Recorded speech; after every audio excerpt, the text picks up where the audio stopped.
Welcome, everyone. Welcome to the go-to platform where faith-driven entrepreneurs, thought leaders, and experts share their stories, wisdom, and expertise to inspire and impact others. This isn't just another interview series. This is a strategic platform designed to amplify the voices of high-level entrepreneurs, which especially includes kingdom entrepreneurs who are making a real difference in their industries. My goal is simple: to serve you, the expert, by giving you a stage to share your message, expand your reach, and create lasting value for others.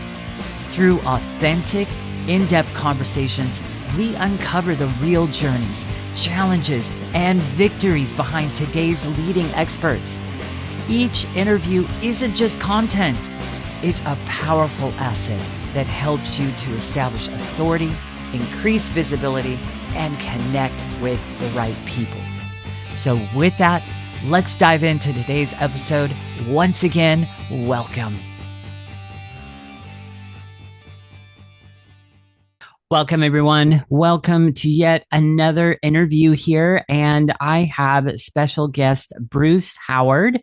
And I'm really, really honored to have him as a guest today on today's show. We're going to have a really amazing conversation. And so what I'm going to actually do for today's episode is hand the mic straight over to him as he introduces himself and shares all the things that is him, kind of some of his credentials and everything else. Bruce, welcome today. I am looking forward to our conversation that we're going to have today. So take it away, my friend. Thank you, my friend. Hello to you again, Ken, and I'm so excited to be here with you today. I am Bruce T. Howard. I am a junior.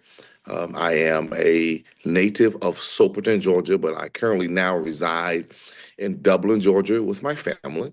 I have a Bachelor of Science degree in Child and Family Development from the Benedict College there in Columbia, South Carolina. And I also have a Master of Science degree in Clinical Mental Health from the Fort Valley State University. And so I currently work as a mental health counselor with Dublin City Schools here in Dublin, Georgia. And I am also involved in my community, and I serve as a member of the Alpha Phi Alpha Fraternity Incorporated. And I'm also an ordained minister, and I serve as pastor of the Jordan Grove Church here in Dublin, Georgia. Yes, as I stated, I am married to Gabrielle Howard, and we have one daughter, Adalynn Grace Howard. And so that's just a little bit about who I am, and I'm excited to be here with you today. Amazing, my friend. Now, I know today's topic is, we talked about that on our pre-interview call. And today we're going to be talking about dealing with grief and mental health. But before we get into that topic, share a bit about your story, how you got here.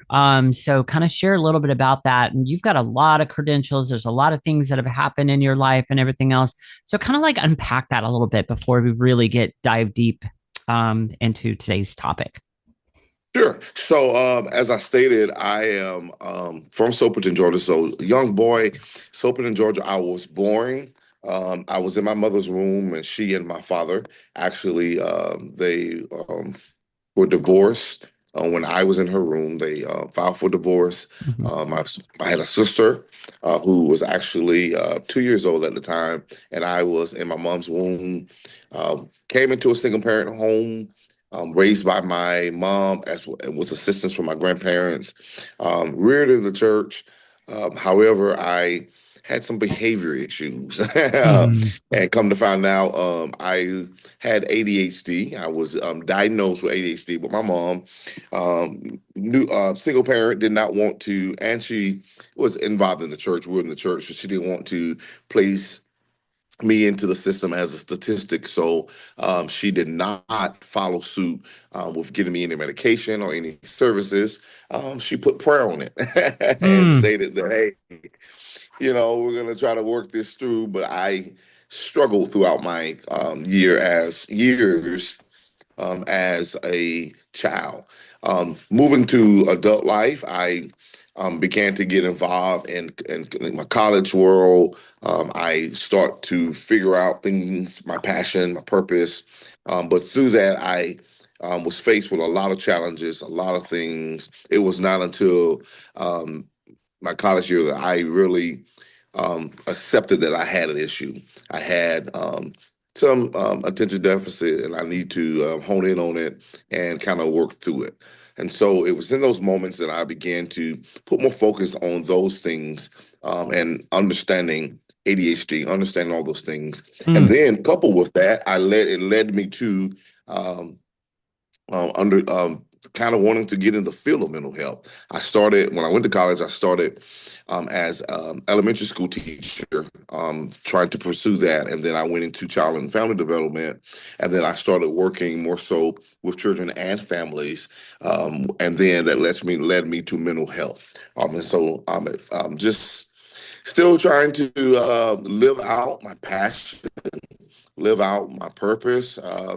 And coupled with all of that, I've experienced a lot of grief, and we'll share more about that later on. But I, I have definitely dealt with a lot of mental health issues and mental health things that affected my mental health throughout my story, throughout my life. And Mm. so I just feel my life is a testament of God's grace, His love to us, and how we can sustain even during challenging times. Wow. Wow. So, as we jump into our topic today, dealing with grief and mental health, one of the first questions that I want to ask you around that is kind of curious. When people hear the word grief, there's a lot of people that commonly think of death and things like that. But what is grief really at its core?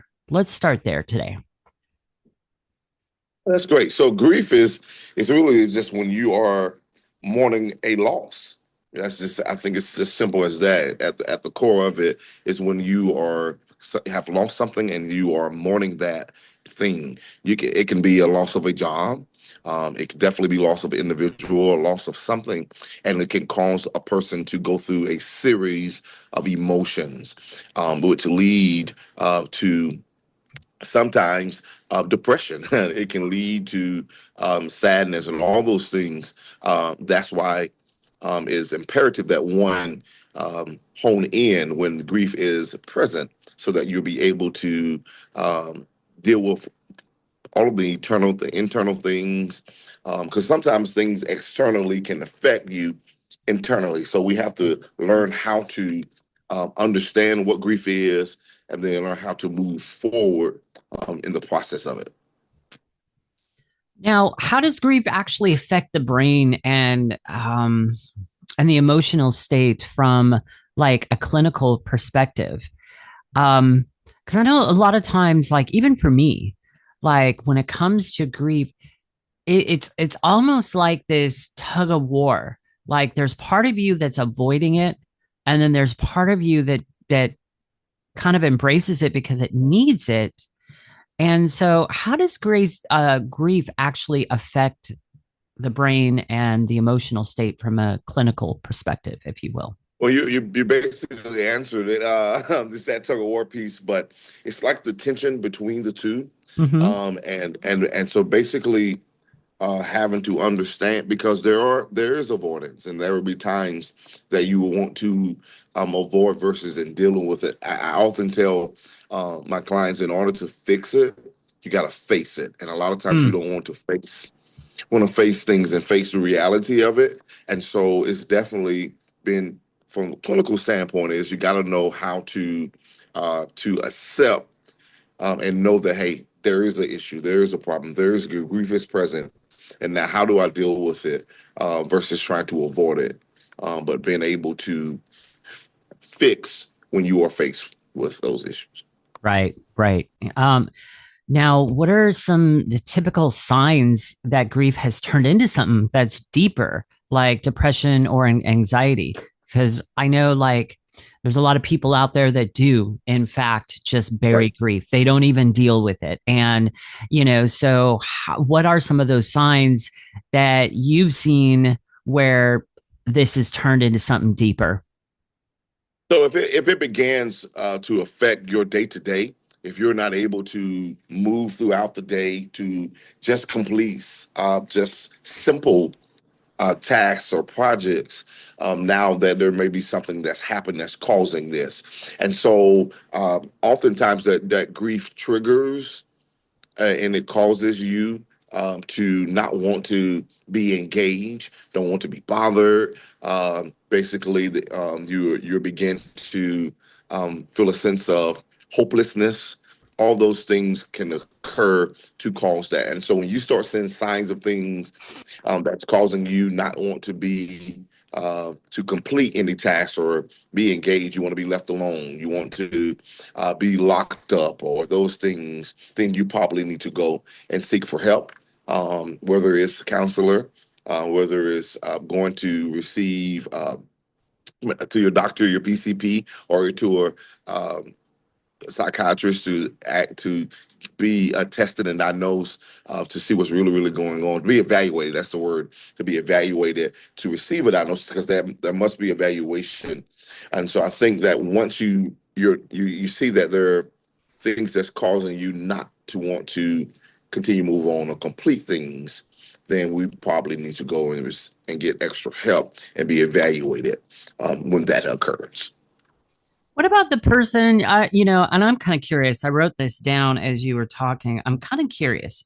What about the person that has buried it deep down so far that they've now just kind of gotten numb, but they're out in society, they're functioning great, but behind the scenes, they're dealing with addictive behavior, they're dealing with things like that, and nobody knows what about that kind of person, the person that on surface looks great, is functioning in society and all the things are happening? Because I know this happens too. People will often bury it, it becomes numb, and they kind of have this facade that they put on for people, if you will. So unpack that a little bit. Yeah, and it's funny you say that, because I was that person, and what happened was, because as I stated in earlier with sharing my bio, I'm a pastor. I serve as a mental health counselor.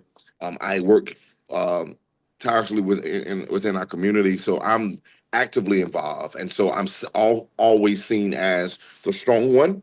And so, with that being said, I now I felt that I had to mask all of those things to be that strong, to be that beacon of hope for everyone else. But when I will close the door, I will come in my office and I will find myself covering myself with a blanket, and I was drowning. But everybody else thought I was okay because I was smiling. I was well. And it was not until my boss came through and said, "Hey, you need to go get some help, because it's you got to go." And so basically, I think that I said that to say, you can try to hide, but it's going to eventually creep out. It's going to eventually. So whether someone sits and say, "Hey, you need to get the help," or you just crash out one day, because it's hard for you to continue to pour from an empty pitcher. It's hard for you to continue to move on knowing that you have nothing left. And so you may have the image, but there has to be something, because like you said, you're numb to it now. And so basically you're just going and just moving forward. And basically me going and covering myself was me crashing out. But I couldn't continue to go on like this, because I needed some extra help to just get it out. And so you'll eventually crash out. And when that happens, you must run and get some help. There's a safe place for you. There's a safe space for you. But do not ignore, even though that you continue to move on, but don't ignore that you need that help.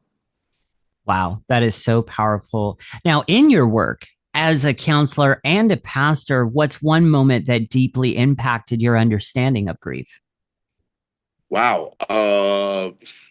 Definitely, let's go back. I was, just to share a little bit about the grief that I endured. It was right after the pandemic. And there was a lot of things that were happening then.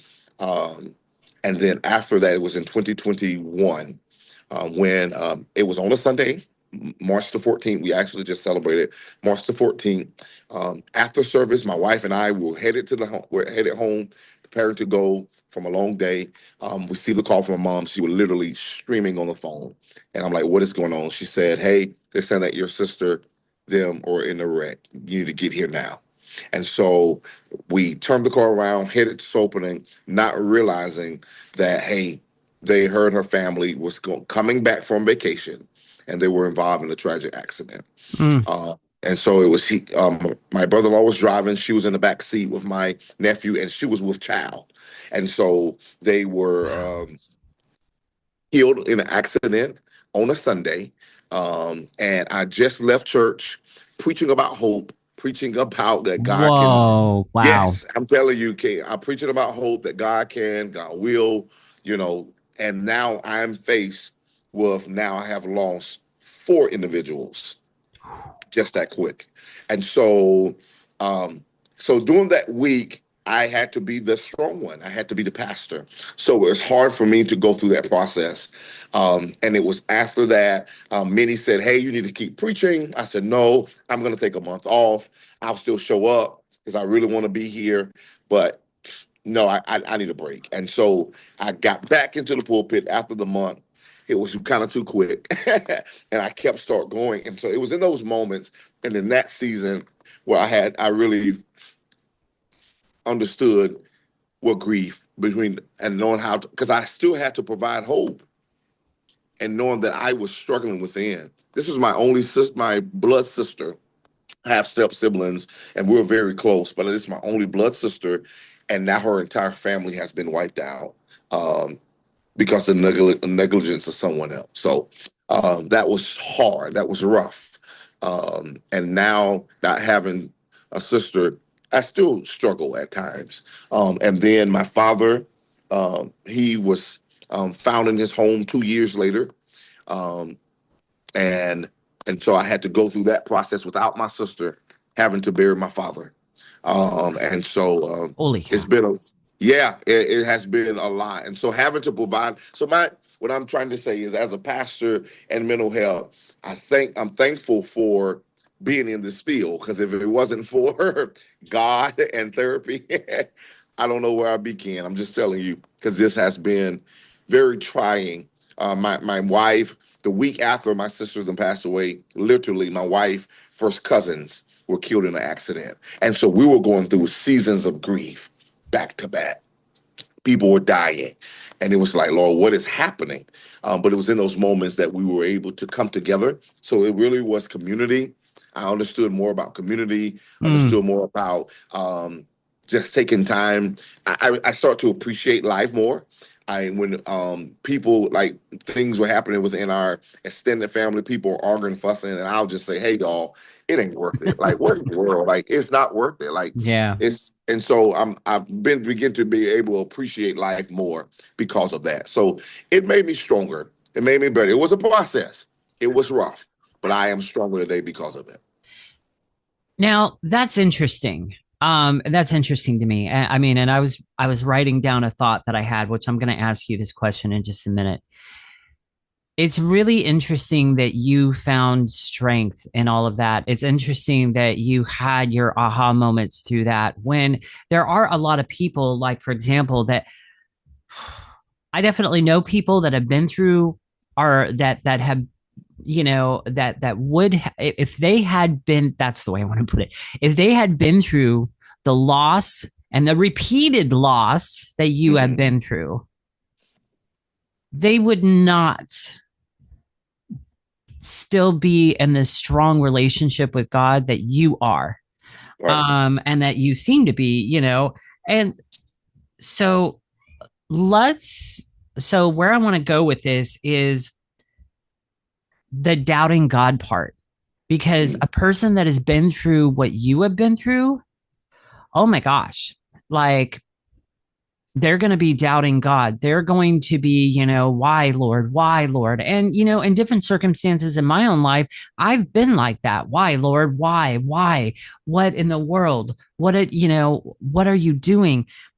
So how do you counsel people through that kind of mindset when they're in that space of, so it's just not they're hiding and they're burying it, but it's gone above and beyond that to now affect their relationship with God and their Right. relationship with the Father. So how do you counsel people through that?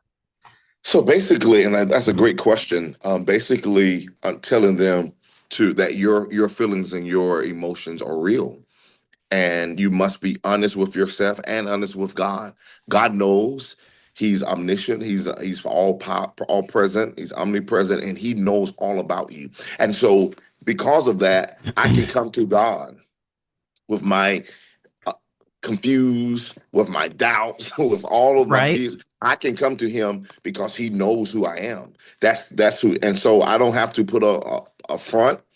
I can come to Him, and that's what I did. I came to Him and said, "Now, God, this does not make sense because I could have given you a list of people that you could have taken away, but hey, I'm struggling, and I need you to help me. I don't want to lose faith in you. I don't want to doubt, but I need you to make this make sense to me because it does not make sense. Mm. It does not make sense." And so going through that process, and so having to, and then here's the crazy thing, Ken, as I was going through that process, because I worked through at a school system, death continued to happen. So God would literally put me in the front of youth and children. I had this young male who literally lost his mom, and she was shot and killed by the boyfriend. And the Lord placed me in that situation. I'm dealing with my grief. I'm going through, and literally, I'm in there providing hope for him, counseling him through, and we're both in there crying together, Mm. and having to go through it and I had to tell them that, hey, not without exposing too much, but I share with him, I get it. I understand how you're feeling. And so I think in that moment, God kept reminding me that I'm with you. And so I had to continue, like I'm doing today, to talk it out, share my story, um, like be honest with myself, be honest with my feelings, and just be open at all times. Don't, because like you said, it's easy to close it up. It's easy, and because if we just internalize it all, we will become numb. And so Mm. you gotta find someone that you can talk to, and just get it out. I'm proud believer of going to therapy and journaling. Uh, Journal things out, even if you have. I tell my clients, if you have to send yourself an email to yourself, you have to Wow. do a voice memo, write it out, do whatever you got to do. Go talk to yourself in the mirror. Do what you have to do, but you got to get it out because if it stays in, it can cause you to become bitter. It can cause you to become. It can start affecting your health. All of those things, and so you have to have an outlet. And so, because you will, if you continue to internalize it, it can definitely not just affect you physically, mentally, but as you stated, it can affect you spiritually. Wow. Wow. So powerful. Now, here's the other thing. In our culture today, we have this, kind of like thing where it's like, oh, stay strong, all the things, and Right. then you have those people that come at you with the, oh, just trust Jesus. Right. And honestly, when I get somebody that comes across me nowadays with that mentality, it's almost like a trigger switch inside of me. I'm just Right. like, I mean, I don't really show it, but inside I'm like exploding because I'm like, that does not help. Like, Mhm. stop. Mhm. So, how does this stay strong mentality harm people dealing with grief and mental health? So it definitely can cause one to withhold. It can place one in a box. It can cause one to not want to share. And so doing that, as I stated, that can cause to you to go through seasons of restraints, seasons of feeling that you are not heard, that you do not have a voice. And so basically when one tell you, and it's crazy because that has become our culture. Stay strong, or you're gonna be okay. You're gonna get over all the those little cliches that we say, but sometimes, as I often say, less is more. Sometimes your presence is more than anything. Don't even open your mouth. Just be quiet. But Mm. that stay strong mentality can cause someone to even go into a deeper place. And so sometimes we have to discern how to respond in those moments, what to say. Do we need to say anything at all? Because it can cause and affect someone, because you saying stay strong may cause them to feel like, okay, now I have to do extra more, do more to stay strong, and I have nothing left. And so now you just added extra pressure to their lives, because now they feel as though I have to be Superman. I have to stay strong. And I receive those things because one guy told me, hey, you're a pastor. Oh, you shouldn't show any emotions. You're a pastor. You should keep going. Yeah, another pastor told, he said, you're a pastor. You shouldn't show. He said, you don't need to leave your pulpit. They need to see you strong. They didn't know. And I said, you are crazy, because that I'm not Mm-hmm. doing that. I'm going Yeah. because what's going to happen is I'm going to start bleeding on the people. I'm going to start basically putting all of my what I'm feeling. If I don't go and unplug, it's going to be a bad refrigerator, and now it may cause me. I like that uh, analogy. I'm thinking yeah, of a refrigerator full of food that's spoiling. I love that well, analogy. yeah, Keep going, yeah, anyhow. yeah. And so if I don't do that, it can cause a smell. It causes an aroma. It can cause contamination. So much that, and it can be affected to others. And all I'm saying is, you don't want to allow your unresolved issues, your unresolved pain, your unresolved stuff to begin to now filter on other people and to be placed on them, because you won't go get any help. And so it is our priority for us, is we should make it priority for us to go and to ensure that we are taking care of our mental, and that we are in a great place. Yeah, we're going to have those moments. We're going to face challenges, but we got to know that we got to get the help that we need. And honestly, it kind of bugs me that you were told, you have to be strong and you can't show the Yeah. emotions. And that kind of bugs me because, to be honest, pastors that are real and that show that side of them, and they are honest, and they're like, hey, this, and this, and this. I am actually struggling with this and this, and you're up in the pulpit and you're willing to share that with your congregation. That's real. That's what Mm. people need. People need What's up? real. People need somebody that they can identify with, Right, real, right? right. And so, honestly, like, I highly respect the pastors that are real, that aren't afraid to show the emotion. They Right, aren't afraid to cry from the pulpit when right. they know that they're struggling with something and they're speaking a sermon on that struggle, if you will, and it's Hmm. hidden, you know? Right. And, yeah, Yeah. it baffles me, really, really baffles me. So kind of on the same subject, why do you think men in general, because this is like kind of like a struggle that we men go through a lot, but why do you think men in general struggle to open up about grief and emotions? Why is Oh. that? Why is And, it so hard? and it's definitely a cultural thing, because many men were taught that they were to be the provider, they were to be the strong one, and not to express their emotions. They were taught, and I have a lot of men that I deal with that were basically. And I was just talking to one the other day who said, "Hey, I'm struggling with building a relationship with my spouse, well, my partner he's dating." And he said, I'm struggling because she come from a family that they're very affectionate. They express their love. But I come from a family that my dad didn't really hold hands with my mom like that, but he provided for her.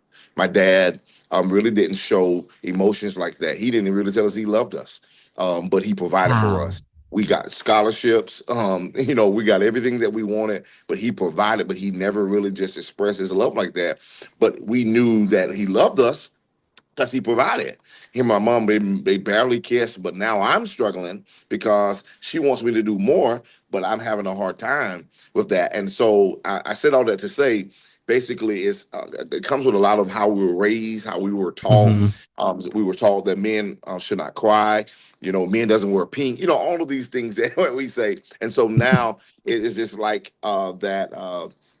now that we have a generation that asking questions, that are expressing themselves, that are moving through their emotions and working through their emotions. I think where things are changing now, because there was a Praise time God. that, yeah, yes, basically things are changing now, because there was a time that even my grandfather, I didn't see him cry as much. It was during church at times, but he was the strong one, because men did not show their emotions like that. We were a provider, and it was our job to get it done. And you better not cry. Get over Oh it. my It's gosh. gonna be okay. Yeah. So, and that's the mentality that we have passed on. But I'm glad that we're having guys that are open to share and be 100%. honest. Hmm. And I think I think also, I know this because like I've struggled with this. Like it's hard for me to open up to people. And one of the reasons is because I've been hurt by that in the past, Yeah. very much so. And so it, yeah, it can become very, very hard to do Yeah. that. And, in regards to just a random comment here with the pink thing, I'm not a big fan of pink. Don't do pink. There are Yeah. some guys that can just they can pull it off. I'm not one of Yes. them. When I see pink, I'm like, bleh. I'm kind of one of those people that think pink is an evil color. But Yeah, I got you. I any, understand. oh my goodness. But okay, so zeroing back in here, I just had to make that comment because it's just funny. Yeah. But what are some healthy and practical ways someone can begin processing grief today? So I would definitely say the first thing is that you need to take time for yourself. Self-care is definitely one thing that I share with my clients is we all need to assign a day. A and I call it a wellness holiday. And so you need to assign a day where you pick a day and a time to basically do something that you enjoy. If it's reading, if it's going listen to music, or taking a walk, but you need to set a day aside. For example, on Wednesdays for 30 minutes, my family knows, my friends know that do not bother me during this time, because Mm, this is my time assigned for me, whether I want to sit in the car for 30 minutes and before I go into the house, whether I want to go walk, go work out, if I just want to listen to music. But this is my assigned day, my wellness holiday, because all of us need a time for us to debrief with ourselves, for us to hmm. unplug. And so I would definitely say for those, that is a healthy thing. And basically find ways for you to cope with it. Don't continue to circle around the mountain, but you got to go and find ways to make things better. It may take your process may be longer than mine, but you got to find healthy ways and healthy things to make things. And I'll even say, hey, if you have to go and sit at the graveyard and have a conversation. It may sound weird, but do what you have to do. I had some individuals, one of my kids, um, he was having such a hard time. I said, hey, let's talk to your mom about getting one of your grandfather's old shirts, and we're going to cut it up, and you're going to keep it in your pocket. We're going to take a picture so that you know that he's close with you. And that literally worked a miracle for him, because he felt that his grandfather was with him. And so it's just whatever works for you. I say find something positive that you can do to make things better with the grief, with life, and then just take time to move forward. It may, as I stated, it may take longer than others, but long as Hmm. that you are moving, you don't want to stand still. You got to move forward, and move at your timing, your pace. But long as you are moving, you can move as slow as a turtle, but long as you're moving. So powerful. Now, you talked about setting that date to do those things and to, create the habits. But now I'm going to take that a step further. What are some of the daily habits that support mental and emotional healing? What are some of the things you can place on in your day-to-day regular routine that can help with that? So day to day, definitely adding gym time, exercise. We know for sure. You can definitely do yoga or meditation. I would definitely suggest possibly journaling, as we stated. Those are things that you could do. Listen to music, setting goals daily, and achieving those goals. Also, being able to just the word I was going to say. Lord. Basically, I lost my train of thought. But basically, creating a pattern and be consistent with it. That's what I want to say. Create a pattern and be consistent. So whatever it is, I want you to be consistent with what you do. So if it's journaling, if it's listening to music, if it's going to work out, fitness, all those things, even eating healthy, Mm. is something that can help you. I don't think we realize how food can definitely affect us, and Ooh, so that's a good one. yeah, and so we need to definitely be careful what we take in, and so our intake. And so just as you take in those negative things, and it can mess you up, that's the same as with food, and it can mess you up. And so we have to make sure that we're whole. And so um, we got to ensure that we have everything in place and everything is in line. Exactly. Definitely. What's the difference? So I've got just a couple more questions and then we're going to begin to wrap up here. So what's the difference between grieving with hope and grieving without it? Oh, so the difference with grieving with hope is meaning that then there is a bright side.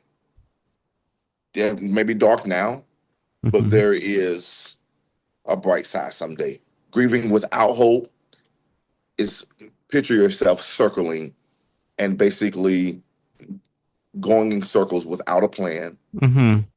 without a map, and you're just really just circling a mountain, and basically you're just going in circles. So with hope, meaning you have a plan, you have a strategy to go get to the next place. You don't know how long it's going to be, but that hope, meaning there you will get through this. But without the hope, you may find yourself drowning. You may find yourself digging deeper. You may find yourself in the hospital because you're stressed out. All of these things can cause you. And so with hope, you're moving forward. Without hope, you'll be moving backwards. Mm. Simple. Mm. So powerful. Now, last question here. What are 3 to 5 things you'd like to leave the listener with today? 3 to 5 powerful things you'd like to leave the listener with today. Okay, sure. First thing is know that there's hope beyond the grief. There's hope beyond the grief. Two, I will say is uh, do not ignore the signs.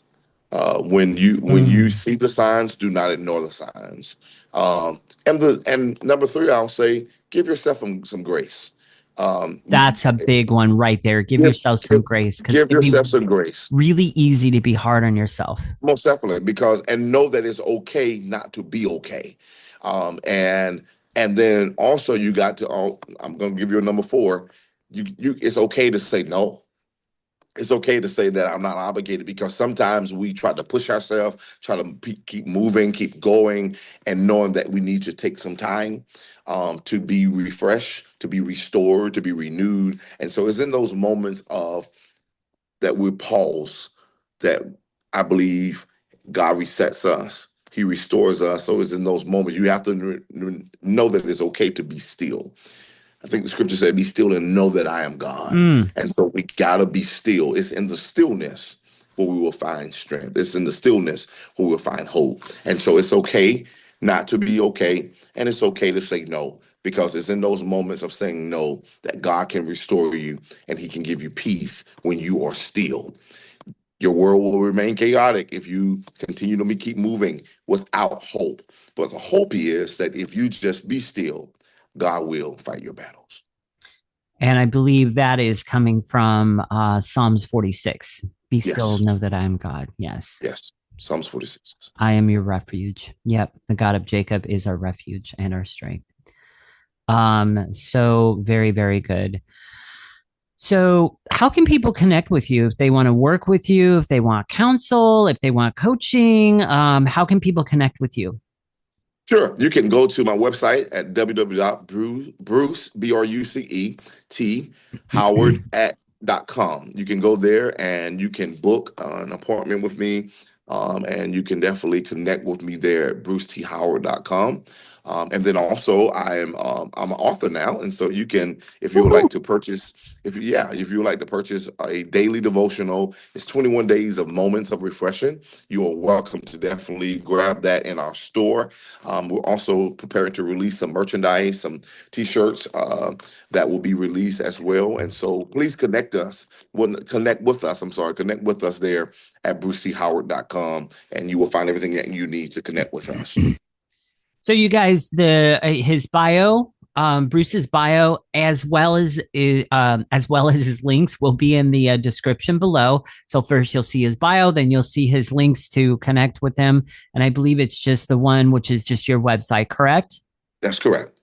Yeah. So that's so it's really really simple. Just go to his website and get his books and connect with him and all the things that'll all be in the description below. Also in the description below all Bruce's stuff is going to be links to get into my world and connect with me. Perhaps maybe this is the first time you've seen any content from me and you're just kind of like wondering, what's this guy about? Well, I have dropped 62 and a half pounds and I've kept it off for 7+ years now, all without a diet and having that be sustainable.